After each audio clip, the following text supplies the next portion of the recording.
this element of the Black community who still listens to Al Sharpton. Lord forbid, help them, Father, but they do. But then there's this group of others, people like me who can see right through the charade of the Al Sharpton. But the ones who are listening to him, they never contribute anything good to America, right? And you don't want to say that they're irredeemable, but for some of those people, they're going to die believing that his rhetoric is the right way to see the world. And the sad part about it is, y'all, I used to listen to Al Sharpton every day on my lunch break, in the car, on the radio, listening to all of the victimhood and the oppression. And I even called in once and I actually got a chance to speak to him. And I was at a really low, and when I say I was at a really low point in my life, let me be fair. I was a new mom. And I was a relatively new wife and new mom. I think, let's see, we got married in 2007. This was 2008. Isaiah was still a baby. Barack Obama had just, entered the White House, and racism was everywhere all of a sudden. Like one day it wasn't, and then one day everything was about race. And I remember I was really frustrated with where I was in my life at the time because things were changing and happening really, really fast for me. Meaning I had just got married, I just had a kid, and I felt stuck in my career in the insurance and financial service industry. And listening to Al Sharpton made me feel so depressed. But I would listen to him every day because I didn't know any better. And it was like when you listen to him, he's like the crusher of dreams. Like the idea that you can achieve something and push past limitations, you will never get that listening to that drivel. All you do is focus on what you don't have, what someone hasn't done for you, and there's very little emphasis on what am I doing to contribute to where I am right now? Is there something different I could be doing? Is there a new class or new skill that I need to take? Should I be networking? Should I be putting myself in places and spaces that get me around the mentorship that I need? Those were not the kinds of conversations. It was all the woe is me, I'm po, I'm Black, and I'm a woman. And that was it. That was it. But my question is, are we ever going to move past that and not allow the Al Sharptons and the George Floyd, the George Floyding of America to allow us to just, this is all we'll ever be? Right? Because right now, I don't know if Al Sharpton's goal is to create this legacy for himself as this great, revered civil rights icon, but he's not that.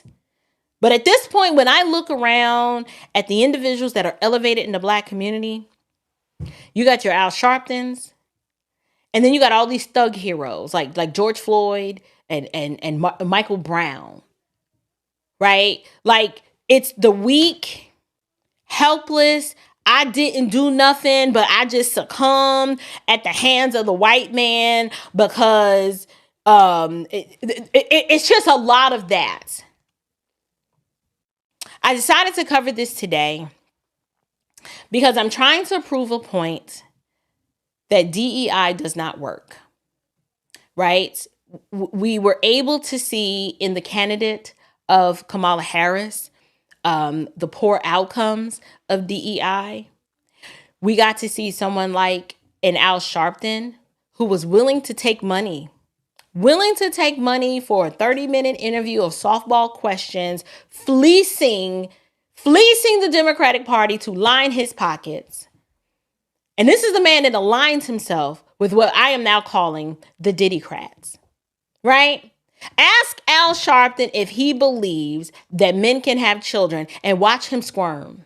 Watch him squirm, watch him lie, watch him equivocate and try to move the conversation away from that because he can't answer that.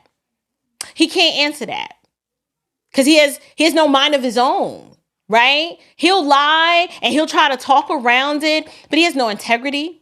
He has no common sense, and he has no manhood. We watched this man sit on a call during the last presidential run and allow Joe Biden. Matter of fact, I pulled that clip. But all kidding aside, I've known you my whole life, most of you. I've worked with you my whole life, most of you. I've been around doing this for a long, long time. I don't always get it right, but I always take responsibility. When I get it wrong, I acknowledge I got it wrong. But my overarching objective, if we cannot make significant progress on racial equity, this country is doomed. It is doomed, not just because of African Americans, but because by 2040, this country is going to be minority white European. Hear me? Minority white European. And you guys are going to have to start working more with Hispanics, who make up a larger portion of the population than y'all do in terms of raw numbers. We're going to have to be working with a whole group of people that, in fact, are the single most diverse democracy in American history and anywhere in the world. And we got to figure out how to unify this country. Do y'all remember the Zoom call when President Biden told all those blacks and the civil rights leaders that they were going to have to learn to get along with one, that he wasn't going to do nothing for them, and that they were going to have to learn to cooperate with the Hispanics because the Hispanics were outpacing us numerically. And they're going to be like the new kids on the block. And what did y'all see happen? Didn't they roll out the red carpet? They rolled out the red carpet for the illegals. And they got Al Sharpton still out here tap dancing. But the point I wanted to make about DEI and how it doesn't work is the idea that we saw in real time what happens when you run a campaign based on some perceived vision and dreams and an overemphasis and a focus on diversity, right? I'm about to show you a post-autopsy review of what Democrats, some, not all, who are actually doing some self-reflection are now realizing why Kamala Harris as a DEI diversity pick was a disaster. Take a look at this. Well, my reaction is, she thinks she's Obama. She goes to Hawaii because Obama goes to Hawaii. She started talking like Obama, imitating Obama. She is not Barack Obama. She has no talent. She can never run for president again. She ran once and got 0 delegates. She got 8% of California. I begged them not to put her up. She was going to be tethered to Biden no matter what. That was a zero-sum game for her. But she thought that all these votes were for her. They were not. The votes that she got were people voting against Trump. And the votes that Trump got were the people voting for Trump. What the Harris campaign should have done, instead of avoiding Joe Rogan and podcasts, it turns out that Barron Trump, who looks like a runway model, was telling his father, you need to go on podcasts, you need to go on Joe Rogan. He was 3 hours late to a rally because he was doing Joe Rogan because that was so important. So Barron Trump is a lot smarter than everybody in the Harris. They said they didn't go on Joe Rogan, the progressives around her. You heard what Carmel said. The progressives didn't want to go on Joe Rogan. Look, if I'm running, I'm going on Joe Rogan. I'm living on Fox. That's how you change minds. They played hide the ball. They lost badly. She should go away and never, ever come back. She spent almost $2 billion. They're raising money this week to pay off the debt. If you can't run your campaign, you damn sure can't run the country.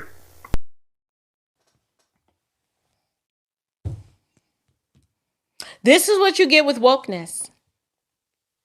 This is what DEI gets you. It's a disaster that doesn't believe in meritocracy, but it will celebrate you even when you were just mediocre. Like you like, huh? Right? Like this was some pretty scathing rebuke. He said that she thought the votes that she got were for her, but they weren't. And they weren't. Like, most people voted for her because they either hated Donald Trump so much or they were just like, I can't even in good conscience vote for her. She was not a good candidate, right? But DEI will say, we are going to celebrate and tell you that you're doing a good job, even if you're not, even if your outcomes are trash. Like, look at the press secretary under Joe Biden, Karine Jean-Pierre. She's horrible. And she checks three intersectionality boxes. She's female, she's Black, and she's a lesbian. All of the diversity, equity, and inclusion that you can muster up in one person, she checks all those boxes. But you know what she's not? She's not a good press secretary. She's not good at all. She's horrible. She's actually one of the worst. After Jen Psaki, she's probably the worst we've ever had. But DEI will celebrate you even if you mismanage over $2 billion in less than 6 months. This is why DEI is a failure, because it doesn't take into consideration attributes that actually have bearing on whether or not you can complete a particular task or function in a particular capacity. It doesn't care about that. It just elevates the external attribute that tells you nothing about what a person is capable of doing, right? And then think about it. It makes its selection by placing this emphasis on something that you can't even control, and that's your skin color. Like, you can't even control that. And that's the part that makes DEI so wicked, because it blinds you to the observable reality of what is this person capable of accomplishing. And instead, it causes you to do something that's very, very sinful, which is to make a decision where you are elevating its existential reality, someone's ethnicity, as if that is a metric to be celebrated, or if it's an indication of their skill set and their ability to do a job well done. Thank you so much for tuning into this episode of the Standard of Truth podcast. If you've enjoyed today's conversation, don't forget to check out the Standard Home and Living lifestyle store at standardhomeandliving.com. We've got everything from book studies, journals, and even podcast merch, so you can take a piece of this conversation with you wherever you go. And of course, be sure to follow me on Facebook, X, Instagram, and TikTok for more updates, behind the scenes, and daily insights.